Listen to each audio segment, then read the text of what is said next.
your money or your life. But you know what gone now? I don't carry gun come here. No now. Jesus. Hey, brother. You say I forget gun for us. Wait, I don't hear mass. Oh! God. This kid. Brother, I forget mask. No vessel now. What did I take for us? He cannot plan this robbery well. I beg no vex. What you go do? Don't wait for me, I beg, eh?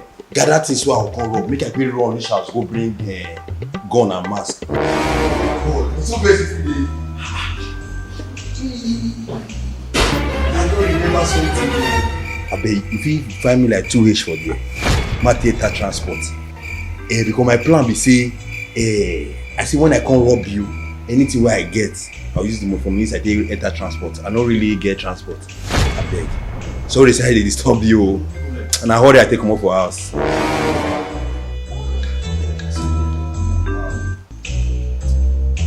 Oh, thank you.